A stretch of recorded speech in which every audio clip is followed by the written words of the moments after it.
Gözəlliyi, incəliyi hiss etmə, duyma, dərinliyin fərqinə varma, başa düşmə qabiliyyəti, estetik duyğu. Bəli, mən məhz zövqdən danışıram. Bir çox dildən fərqli olaraq Azərbaycan dilində sadaladığım halları məhz zövq sözü ilə təsvir ediblər. Məncə bu nöqtə atışıdır. Çünki əsl zövqlülük məhz bu hallardan zövq alan insan üçün xarakteristikdir. Sizə musiqi dünyasının zövqünün formalaşmasında ən mühüm rollardan birini oynamış David Bowie'dən bəhs edəcəyəm. O zamanının ötəsində idi. O qədər ötəsində idi ki, hələ o internetin təzə-təzə özünü ictimaiyyətə göstərdiyi dövrlərdə onun gücünün bizim təsəvvür edəcəyimizdən daha yüksək olduğunu deyirdi. Və 1998-ci ildə o BowieNet adlı bir internet provideri istifadəyə verdi. İstifadəçilər yourname@davidbowie.com kimi e-mail ünvanları əldə edə bilir və ekskluziv məzmunlara çıxış imkanı qazanırdılar. O dövr üçün tamamilə vizyoner bir addım idi. Xülasə, David Bowie 8 yanvar 1947-ci ildə Londonun cənubundakı Brixton bölgəsində David Robert Jones adı ilə dünyaya gəlib. O sadə ailə şəraitində böyüyüb. Atası uşaq yardım təşkilatı Barnardorsda PR meneceri işləyirdi. Anası isə kino kassiri və ofisiant kimi çalışırdı. The Monkees qrupunun üzvü David Jones ilə qarışdırılmamaq üçün o 1966-cı ildə adını David Bowie olaraq dəyişdi. Bu adını isə Bowie bıçağından ilhamlanaraq almışdı. Həmin bıçaq 1827-ci ildə duelloda bu bıçaq ilə mübarizə aparıb həyatda qalmış macəraçı və piyoner Jim Bowie şərəfinə adlandırılmışdı. O hələ musiqiyə başlamamışdan əvvəl rəqs ilə dərindən maraqlanırdı. Yəqin buna görə imiş David Bowie 1960-cı illərin sonlarında əfsanəvi performer Lindsey Kemp'in yanında mim, ifadəli rəqs və hərəkət sənəti üzrə təhsil aldı. Kemp özünün teatral, demək olar ki, sehirli üslubu ilə tanınırdı. Onun səhnə dili pantomima, balet, kabuki, Yapon teatrı və surrealizmin qeyri-adi bir qarışığı idi. Sizə daha maraqlı bir fakt verim. Məşhur Moonwalk Michael Jacksondan daha köhnədir. Moonwalk, yəni geriyə sürüşərək atılan addım Michael Jackson tərəfindən icad edilməyib. Bu hərəkət ondan 10 illiklər əvvəl müxtəlif sənətçilər tərəfindən səhnədə göstərilmişdi. O cümlədən David Bowie də 1970-ci illərdə bu addımı səhnədə nümayiş etdirmişdi. Keçək onun işlərinə. Bowie'nin ilk albomu tez-tez unudulur. Çünki bu albom nə öz dövrünə uyğun idi, nə də Bowie'nin sonrakı real üslubunu əks etdirirdi. Gəlin onu yaxından tanıyaq. 1967-ci ilin iyun ayında çıxmış David Bowie adlı albom həm zamanlama baxımından uyğunsuz idi, həm də 1967-ci il rock musiqisində psixodelik inqilabın vaxtı idi, hansı ki Hendrix, Beatles, Pink Floyd və s. bu inqilabda aktiv iştirak edirdilər. Bowie isə 1940-cı illərin teatr musiqilərini xatırladan music hall stilində mahnılar yazırdı. Ona görə də o dövrün dinləyicilərinə köhnəlmiş, qəribə və uşaqvari gəldi. Lirik baxımdan maraqlı idi, amma Bowie'nin sonrakı dərin fəlsəfi və kimlik axtarışı motivlərindən çox uzaq idi və şirkət tərəfindən ciddi şəkildə dəstəklənmədi. Dream Records albomu yayımladı, amma reklam və tanıtım demək olar ki olmadı. Çünki onlar da bu işin necə təqdim ediləcəyini anlamamışdılar. Bowie biraz teatr aktyoru, biraz şanson, biraz da freak idi. Ancaq onun ikinci albomu olan Space Oddity təkcə David Bowie üçün deyil, ümumiyyətlə pop musiqi tarixində inanılmaz bir dönüş nöqtəsidir.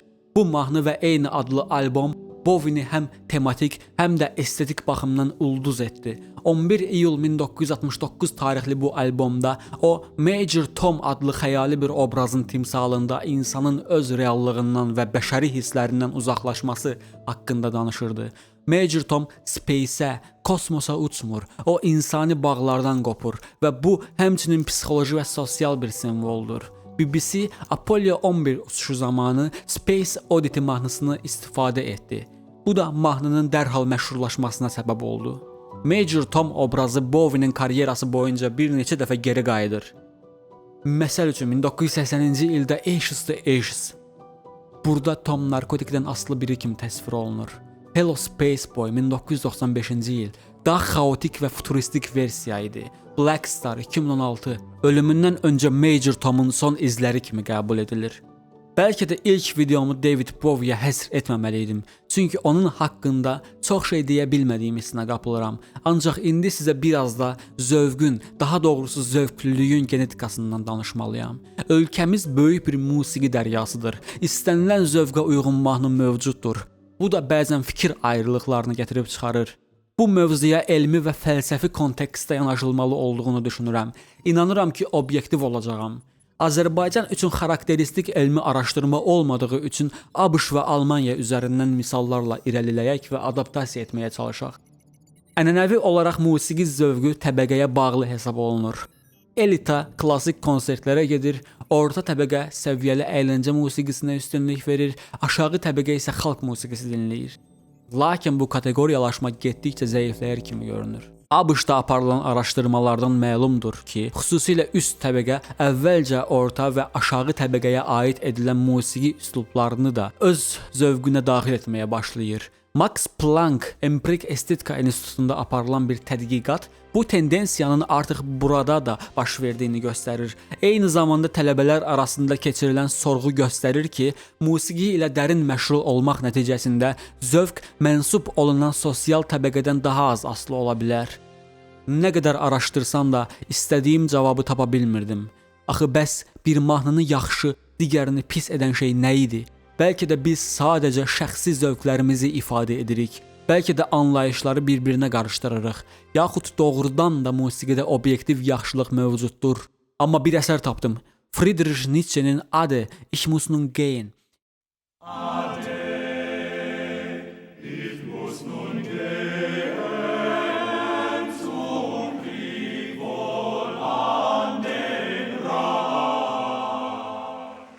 İlk baxışda bu parçanın pis olduğunu göstərən heç nə yoxdur.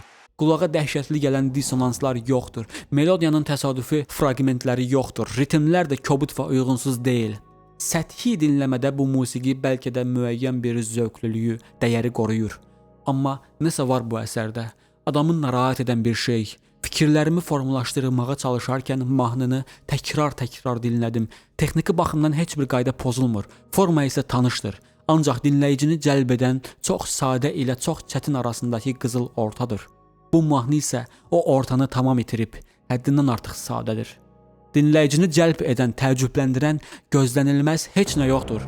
Bu da onu darıxdırıcı və yorucu edir. 40-cı saniyədəki emosional nida musiqi baxımından başa düşüləndir, amma süni və məcburi hiss olunur. Ümumilikdə bu əsər texniki baxımdan doğrudur, amma zəriflikdən, incəlikdən və maraqlı detallardan tamamilə məhrumdur. Qulaq asarkən ləzzət almaqda çətinlik çəkdim. Yaxşı bir əsərin layiq olduğu hörməti göstərmək üçün qısa bir parça seçdim.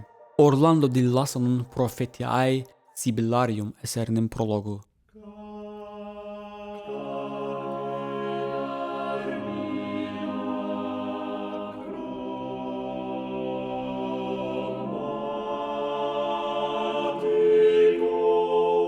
Bu parça əvvəlkindən fərqli olaraq bir çox qaydanı sanki tamamilə nəzərə alınmır.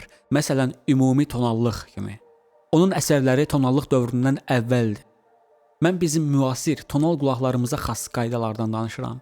Amma bu qaydaları pozma halları əsəri xaosa çevirmir. Əksinə, dinləyici üçün maraqlı və zövqlü bir çağırış yaradır. Hətta musiqidə o qədər də təcrübəli olmayan dinləyicilər üçün də gözəl səslənə bilir. Di Lasso'nun əsəri həm çağırış təqdim edir, həm maraqlıdır, həm də musiqi baxımından qane edicidir. Amma bunun niyə yaxşı musiqi hesab olunduğunu izah etmək məsələsində tamamilə aciz qalıram. Məsələn, oturma səthi olmayan bir stul pis bir stuldur. Bəs musiqi üçün bu göstərici nə ola bilər? Bir mahnını yaxşı edən nədir? Bu sualı cavablandırmazdan əvvəl məncə ilk olaraq belə bir sual verməliyik. Bir mahnını yaxşı edən keyfiyyətləri necə müəyyənləşdirəcəyik? Bu məsələyə yanaşma tərzim digər anlayışlara yanaşdığım kimidir. Bir ayaqqabını yaxşı bir ayaqqabı edən şey nədir? Əgər biz məhz musiqi mövzusunda zövqlərin fərqli olduğunu müdafiə ediriksə, bu ayaqqabı üçün niyə keçərli olmamalıdır? Bəyəm musiqi bir məhsul olduğu kimi, ayaqqabı bir məhsul deyilmi? Hansı şərtlər bir araya gəldikdə yaxşı bir ayaqqabı ortaya çıxır? Bu sualın cavabını bizə elə məhz bir ayaqqabı mütəxəssisi verməlidir. Deichmann firmasının qurucusu Heinrich Deichmanna görə ayaqqabılar bir sıra əsas xüsusiyyətlərə: rahatlıq, materialın keyfiyyəti, ayaqqabının uyğunluğu və ayaq dəstəyi, yastıqlama, altlıq və yapışma, uzun ömürlülük, dizayn, fleksibillik və nəfəs ala bilmə. İstənilən insan bu xüsusiyyətləri rədd edib uyğun olmayan ayaqqabı geyinə bilər. Ancaq o zaman bu xidmətlərdən məhrum qalacaq. Yalnız həqiqi istehsalçılar yaxşının hansı olduğunu həmişə biləcəklər. Mən inanıram ki, musiqi sahəsində də bundan fərqli deyil. Güclü musiqi təhsili və biliyi həqiqi zövq yaratmağın birinci addımıdır. İkinci addım isə həmin ayaqqabını daşıyacaq ayaq, yəni zövqə sahib ruh. Qısaca desək, əgər birinin ayaqqabısı yaxşıdırsa, ehtimal ki, playlisti də pis deyil. Son olaraq qeyd etmək istəyərdim ki, Max Planck Emprik Estetika İnstitutunun musiqi şöbəsinin direktoru Melanie Waldfurman qeyd edir ki, musiqi zövqünün formalaşmasında sosial mənşədən çox musiqi biliyi və təhsili rol oynayır.